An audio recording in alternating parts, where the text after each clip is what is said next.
বাহ, মুরগি হয়ে গেছিস। ঠিক আছে ঠিক আছে, এখন মানুষ হয়ে যা।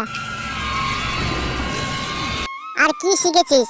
দেখবা বাবা, আমি এখন ছাগল হয়ে যাব। বাহ, কি চমৎকার, ছাগল হয়ে গেছে। বাবা, আমাদের জন্য একটা ভালো বাড়ি আনো তো।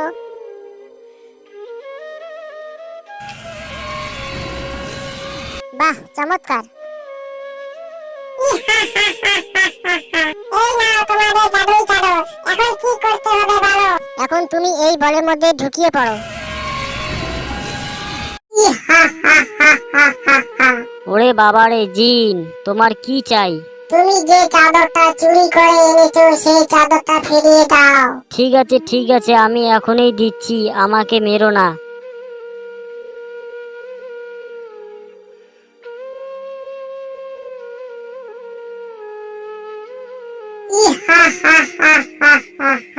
এই নাও তোমাদের জাদুই চাদর। এখন কি করতে হবে বলো? এখন তুমি এই বলের মধ্যে ঢুকিয়ে পড়ো। আলহামদুলিল্লাহ।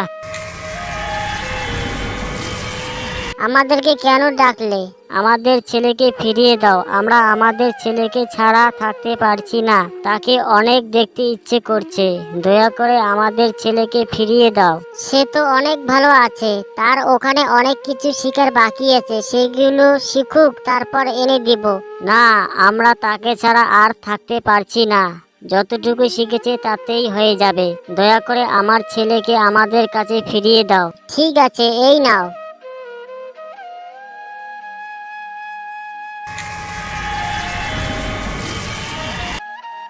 তাহলে পল্টু, তুই কি কি শিখলি?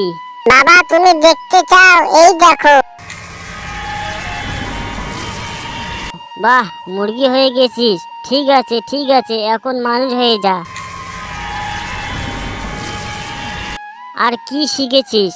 দেখবা বাবা, আমি এখন ছাগল হয়ে যাব। বাহ, কি চমৎকার, ছাগল হয়ে গেছে। ঠিক আছে, এখন মানুষ হয়ে যা। এগুলো শিখে আমাদের কি লাভ বলো? সংসারটা কিভাবে চালাবো কোনো বুদ্ধি পাচ্ছি না। বাবা, তুমি একটা কাজ করো। আমি জাদু দিয়ে ছাগল হয়ে যাব, তুমি আমাকে বিক্রি করে দিবে, কিন্তু আমার গলার দড়িটা বিক্রি করবে না। আমি আবার সন্ধ্যার সময় বাড়ি ফিরে আসব। ঠিক আছে বাবা, তাহলে তুই এখন ছাগল হয়ে যা। কেউ ছাগল বেচবে না কি গো? ছাগলের পাইকার এসেছি, কেউ ছাগল বিক্রি করবে না কি গো? এই যে ভাই, আমার একটা ছাগল আছে, বিক্রি করতে হবে। ঠিক আছে, কত টাকা দিতে হবে বলো? 15,000 টাকা দিও। 15,000 টাকা যাবে না গো, 10,000 টাকা নিও। ঠিক আছে দাও, কিন্তু আমি গলার দড়ি দিতে পারবো না। ঠিক আছে, তুমি গলার দড়ি রেখে দাও। কি গো, তুমি বলে একটা ছাগল বিক্রি করবে? হ্যাঁ গো দাদা, আমি একটা ছাগল বিক্রি করব, কিন্তু আমি ছাগলের গলার দড়ি দিতে পারবো না। আমার তো সেটারই দরকার। আমাকে 1 লাখ টাকা দিলেও আমি গলার দড়ি দেব না। ঠিক আছে, তোমাকে 10 লাখ টাকা দিব, গলার দড়ি লাগবে। বারবার এরকম করে বিক্রি করার বদল একবারে অনেকগুলো টাকা পাবো, সেটাই ভালো। দিয়ে দেই গলার দড়িটা। ঠিক আছে নাও, 10 লাখ টাকা দিতে হবে। কি গো, আমার ছেলে কোথায়? এখনো তো সে ফিরে আসলো না। হ্যাঁ গো, তুমি তো ঠিকই বলছো, আমাদের ছেলে তো এখনো আসলো না। তোমাকে ছেলেটা বারবার বলেছিল গলার দড়িটা বিক্রি করো না, কিন্তু তুমি টাকার লোভে গলার দড়িটা বিক্রি করে দিলে। এখন আমার ছেলেকে এনে দাও। ঠিক আছে, চলো আমরা সেই পরীদের ওখানে যাই।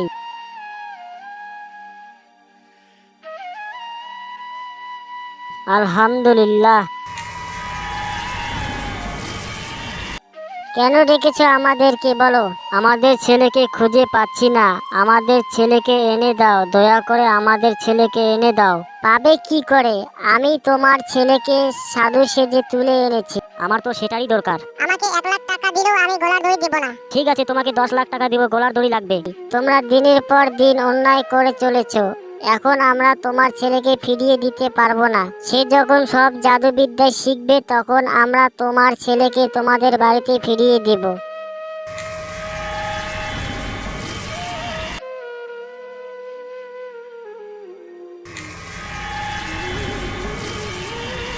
এই নাও তোমাদের ছেলেকে। তোমাদের ছেলেকে সব জাদুবিদ্যা শিখিয়েছি, কিন্তু একটা শর্ত আছে। তোমরা এই জাদুবিদ্যাকে অপব্যবহার করবে না, কোনো খারাপ কাজে ব্যবহার করবে না, না হলে আপনারা আপনার ছেলেকে হারাবেন। বাবা পল্টু, তুই কেমন আছিস বাবা? হ্যাঁ মা, আমি খুব ভালো আছি। আমি অনেক জাদুবিদ্যা শিখেছি। তাহলে পল্টু, বাবা আমাকে জাদু দিয়ে ভালো করে দাও তো। ঠিক আছে বাবা, আমি এখনই তোমাকে ভালো করে দিচ্ছি।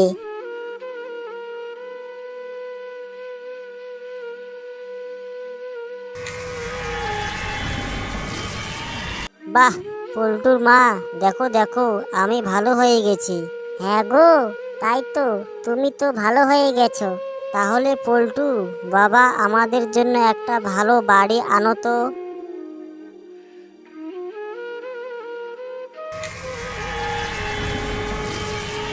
বাহ, চমৎকার, আমরা এখন ধনী হয়ে গিয়েছি। ই হা হা হা হা হা হা। হ্যালো বন্ধুরা, এই ভিডিওটি যদি প্রথম পার্ট আপনারা না দেখে থাকেন তাহলে ডিসক্রিপশনে লিংক দেওয়া রইল এবং হোম স্ক্রিনে দেওয়া রইল, আপনারা গিয়ে দেখুন।